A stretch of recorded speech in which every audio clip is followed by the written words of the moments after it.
What to do in a dangerous or embarrassing situation. You got caught cheating on a test in college. I am differentiating higher education, college, and beyond from before that, honestly, because they are different. The stakes are quite different.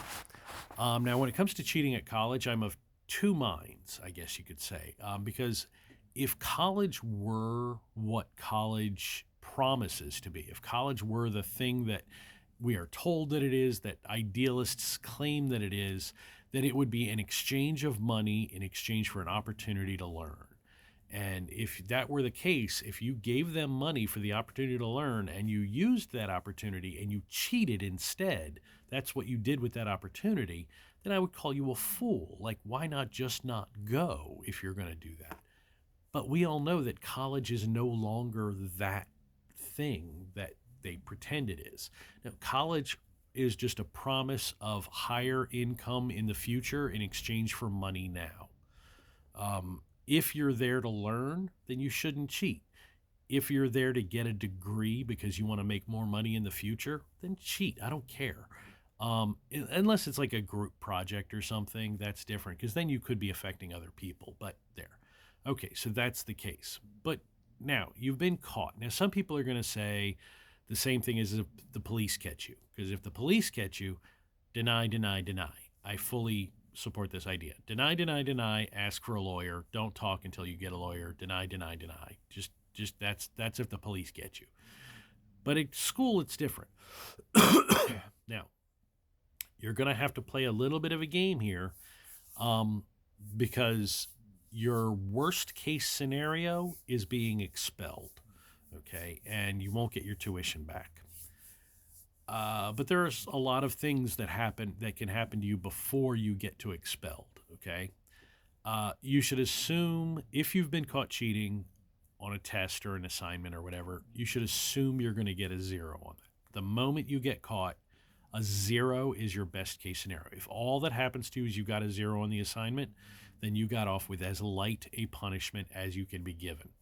The good news is your professor, who very likely just wants this to be over with, the easiest thing for them to do is to give you a zero and be done with it. Taking you up on academic charges and all that is a very onerous process for the professor, for the school, for everybody. And nobody really wants to do that. So that's where you have a big advantage, is that you're literally you're having charges raised against you by people who don't actually want to prosecute the offense. So take advantage of that as soon as you get caught. Now listen to what I'm saying. Listen to the words, okay? Oh, I'm so sorry. I can't believe you caught me. It was a mistake. I panicked. It won't happen again. I think I should get a zero on this assignment, of course, but I would like to just go and forget it and put it all behind me. I'm so sorry. I can't believe I can't believe I did this, and things like that. There. Notice how I haven't said, I'm so sorry you caught me cheating. I haven't used the word cheating yet. All I did was say, you caught me at something, and I am sorry for something. And I should get a zero on this test for the thing I did, but I haven't said what it is yet. Now, why are you doing it exactly that way? Well, the reason you're doing it that way is because you want the professor to go, okay, you're getting a zero on this assignment. Get the fuck out of my class, and I don't want to see this happening again. Something like that. I would not cheat in that professor's class again, if I were you. But you might, if you can still drop the class, do that. However, if the professor starts talking about, I'm going to have to bring this to the dean, we're going to have to, you're going to be brought up on academic charges for this, that kind of thing. Now you got to change tone. Now it's a little different. You can go with it, because keep in mind, if you deny, I'm going to recommend at that point, once it goes to academic charges, that you deny. Okay, you deny, and until somebody comes to you with an alternative. If you admit what you did, this will be your punishment. That is the situation you want. You want a plea bargain, because the school doesn't want to do the whole thing. It's a pain. Like I said, it is a pain for the school, and it reflects badly on the school if they make it public knowledge that they're even having this kind of thing happening. So Yeah, if they're talking about bringing you up on academic charges, at that point you're going to change. You go, why? Why would I go up on academic charges? And the professor would say something like, well, because you were cheating. Cheating? I wasn't cheating. Why? What happened that made you think I was cheating? You just confessed to it. I wasn't confessing to cheating. Well, what was all that about? I stole your pencil. I stole your pencil like a week ago. It's right here. I've got your pencil. Literally, I don't care if you're holding a pen. I've got it. I've got it in my bag or whatever. You just say something, some kind of cockamamie story. That's what you were confessing to. It doesn't matter. You're denying. That's all you're doing. You're making it harder for them to address this situation in the way that they're. Because if the professor's saying, I'm going to bring you up on academic charges, the professor's thinking, I hope you get expelled. That's the reality. Why would they do that unless they were hoping for the highest level of punishment? They're a dick. So make it harder for them. Make them have to prove their position. Deny everything. I saw him with the notes in his hand, copying them onto the thing.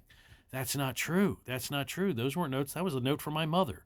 That was a note from my mother that I got because she was telling me that my dog had died. And I was in the middle of the test and I was freaking out. And so I took the note out because it just made me feel better to look at the note and stuff. Well, where's the note now? Well, I've thrown it out by now. I got over it. Something like that. Like literally, just deny. And that's it. But again, when they come to you and say academic probation is not too bad. Getting a 0 on the test, best case scenario. You're going to get that 0 either way, unless you can prove you weren't cheating. And that's hard to do. Like, proving that you were not cheating is a very hard thing to do, and they're going to take the professor's word before yours. But they still aren't going to want to expel you because expelling you costs you a lot of money and can create the potential for you to sue the school in court. Oh, also, if they say, well, how about we just give you your money back and kick you out of school? Depending on how likely you think they are to go through with the full expulsion process, that might be a good scenario too. Again, I'm going to just tell you, because you got caught cheating, you deserve this little bit of speech. Harry Harrison wrote a series of books that's about a character named, I can't even remember the guy's name, but it's the Stainless Steel Rat series. And in the first one, the idea is he's talking about he's saying what a rat is. A rat is an outsider in society. A rat is a person who doesn't follow the rules.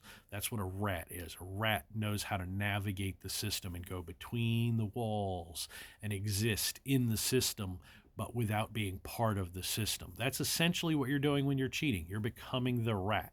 You're choosing to try to find a way to be within the system to get the benefits of the system without fully subscribing to the rules of the system.